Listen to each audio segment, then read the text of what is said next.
আর্জেন্টিনার অলিম্পিক দলে Messi D মারিয়াদের খেলা নিয়ে গুঞ্জন ছিল। তবে এই দুই ফুটবলারকে আসন্ন 2024 প্যারিস অলিম্পিকে দেখা যাবে না।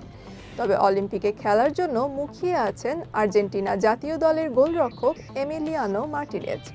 সেজন্য নিজের ক্লাব অ্যাস্টন ভিলার সঙ্গে লড়তেও প্রস্তুত তিনি। আগামী 26 জুলাই পর্দা উঠবে প্যারিস অলিম্পিকে। অনূর্ধ্ব 23 দলের ফুটবলাররাই খেলে থাকেন এই টুর্নামেন্টে। তাদের সঙ্গে বয়স সীমার বাইরে থাকে সর্বোচ্চ 3 জন খেলোয়াড়। সেই 3 জায়গার দুটি এরই মধ্যে দখলে নিয়েছেন অভিজ্ঞ ডিফেন্ডার নিকোলাস ওতামেন্দি এবং জুলিয়ান আলভারেজ।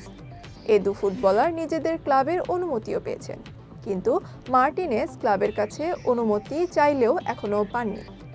যেহেতু অলিম্পিক ফিফা অনুমোদিত কোনো টুর্নামেন্ট নয়, তাই ক্লাবগুলো অলিম্পিকের জন্য নিজেদের খেলোয়াড়দের ছাড়তে বাধ্য নয়।